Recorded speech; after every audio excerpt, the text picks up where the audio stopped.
শাশুড়ি মায়ের সাথে ঝগড়া করে মায়ের বাসায় চলে এসেছি আর প্রায় 10 দিনের মতো ফেসবুক থেকে গায়েব ছিলাম। ঘটনা সত্যি কিনা সেটাই আজকে শেয়ার করবেন। হ্যালো, আসসালামু আলাইকুম everyone, this is Lamis and welcome to Lamis and Shovon. আজকে সকালটা কিন্তু অনেক রাশের মধ্যে দিয়ে শুরু হয়ে গিয়েছে, তাই ঝটপট করে ব্রেকফাস্টটা করেই বের হয়ে গিয়েছিলাম। আর তোমরা তো দেখেছো যে কয়েকদিন আগে আমি বেশ কয়েকটা সুন্দর সুন্দর শাড়ি কিনে, কিন্তু আমার অলসতার জন্য সেই শাড়ি ব্লাউজগুলো এখন পর্যন্ত টেইলরের কাছে দিতেই পারিনি। তো চিন্তা করলাম বের যেহেতু হচ্ছে একসাথে সব কাজ সেরেই বাসায় ফিরবো। এবার আসল ঘটনায় আসি, প্রায় 10 দিন ধরে আমি কিন্তু আমার ডেইলি ব্লগগুলো দিচ্ছি না। আর তোমরা আমাকে অনেকেই কমেন্টে বা ইনবক্সে জিজ্ঞেস করছো আপু কি হয়েছে, বাসায় কোনো সমস্যা হয়েছে কিনা, আপনি অসুস্থ কিনা। সৌভাগ্যবশত এমন কোনো ঘটনাই ঘটেনি, তবে আমাদের মধ্যে থেকে যেসব আপু ভাইয়ারা বাইরে জব করে বা অন্য যে কোনো প্রফেশনে আছে না কেন, তাদের কিন্তু একটা উইকলি বন্ধ থাকে বা কোনো ভ্যাকেশন পায় তারা মাঝে মাঝে। এদিকে আমরা যারা অনলাইনে বিজনেস করি বা ব্লগিং করি তাদের কিন্তু স্পেসিফিক্যালি কোনো ছুটির দিন বা বন্ধের দিন থাকে না। কাজ ঘরে হোক কিংবা বাইরে, সব কাজেই কিন্তু পরিশ্রম, এফোর্ট, সময় অনেক কিছুই দেওয়া লাগে। যাই হোক, আমি এই জন্যই চিন্তা করলাম যে একটা সেলফ ভ্যাকেশনে চলে যাই কিছুদিনের জন্য। আর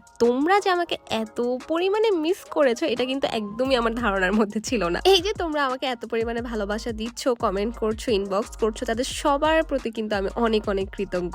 যাই হোক, এবার ব্লগে চলে আসি। আমি কিন্তু বাইরের সব কাজ শেষ করে একটু আম্মুর বাসায় দেখা করতে চলে এসেছিলাম। আর এসে দেখলাম আম্মু রান্না বান্না নিয়ে ব্যস্ত, কারণ দুপুরে এই টাইমটা কিন্তু সব গৃহিণীরাই, আমাদের সব মারা কিন্তু একদম রান্না বান্না নিয়ে ব্যস্ত থাকে। তো আম্মুকে বললাম তুমি কি কি রান্না করছো, দাও আমি তোমাকে একটু হেল্প করি। তো এক চুলায় দেখলাম আম্মু হাতে মাখানো ছোট মাছ বসিয়ে দিয়েছে, আরেক চুলায় লাউ শাক বসিয়ে দিয়েছে। লাউ শাক না আমার এত বেশি পছন্দ, তো চিন্তা করলাম এটা আজকে আমিই করে ফেলি। আগে ছোট সময়ে ছোট মাছ দেখলেই কেন জানি একদম টেবিল থেকে দৌড় দিতাম, মানে ভাত খেতেই চাইতাম না। তবে বড় হওয়ার পর এর উপকারিতা যখন একটু একটু বুঝতে পেরেছি, এখন যাই হোক খেতে ভালোই লাগে। আর ছোট বড় সবারই কিন্তু আসলে শাক সবজি, ছোট মাছ এই সব কিছুই খাওয়া উচিত। আমার আম্মু এখানে অনেকগুলা টমেটো আর ধনেপাতা দিয়ে ছোট মাছটা রান্না করেছে। এটা খেতে কেমন হয়েছে একটু পরেই তোমাদের সাথে শেয়ার করছি। আর বাই দ্য ওয়ে, আমি যেহেতু গিয়েছিলাম আম্মু অল্প করে গরুর মাংস রান্না করেছে, যদিও আমি গরুর মাংস ইনটেকটা অনেক কমিয়ে দিয়েছি। 2-3 টুকরার বেশি গরুর মাংস আমি এখন খাই না বলতে গেলে। মজার কথা কি জানো, ইলিশ মাছ বা গরুর মাংস খাওয়ার সময় আমার শাশুড়ি মা বলে যে মজার মজার মাছ মাংস খেলেই কেন শরীরে এত সমস্যা দেখা দেয়।